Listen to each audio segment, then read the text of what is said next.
Before you go to the polls in this year's general election, we think there are a few things you ought to know.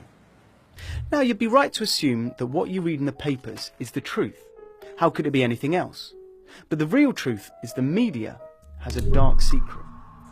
Our most popular papers, like the Daily Mail and the Sun, are owned by billionaires who support the Conservative Party and gain financially from their success.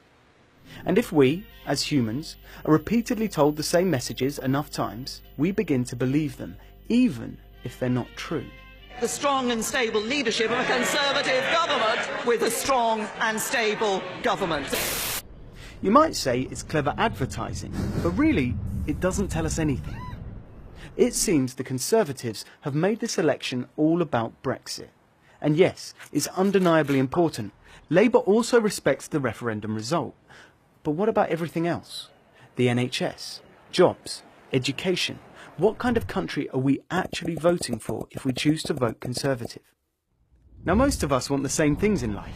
We want to live in a safe place with good jobs, friendly people, and good public services like health and social care that will look after us until we're old and in need of a little help.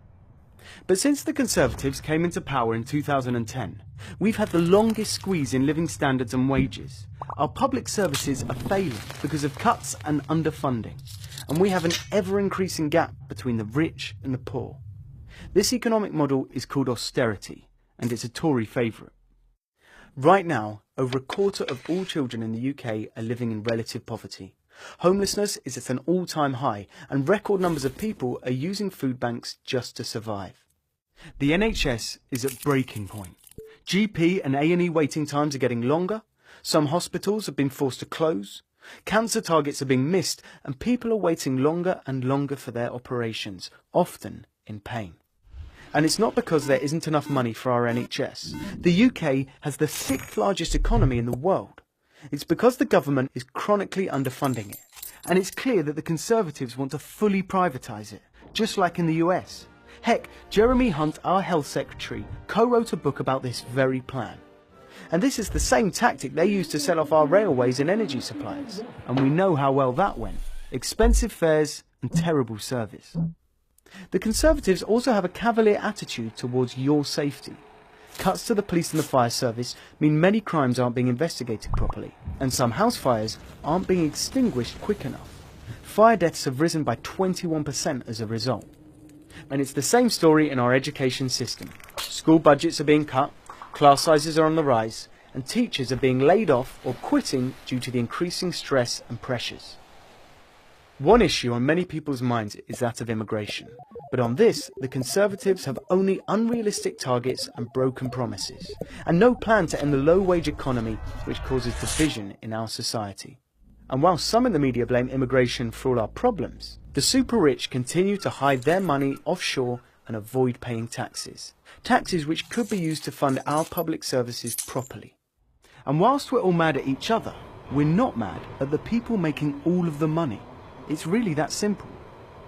And if you ever wondered why the media is so anti-Jeremy Corbyn and the Labour Party, well, because he threatens the elite by proposing increased taxes on the super-rich and on big corporations. It's in their interest to persuade you not to support him. And finally, what about climate change? The biggest threat facing our society and the world. Well, Theresa May has closed our government's climate change department.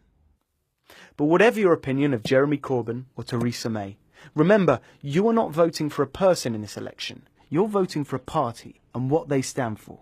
So choose a party that best represents you. The Conservatives can only promise more of the same.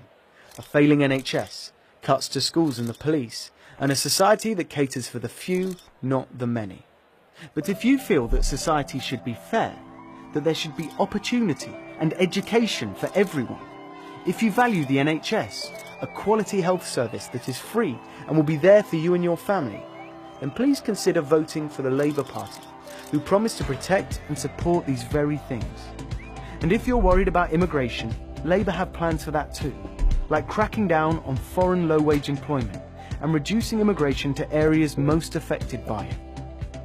We have an opportunity on June the 8th to vote for a different kind of politics and to choose a new direction for our country. And if you agree with us and enjoyed this video, Please share it with your friends and family. Show it to your nan. And together, we can make it happen.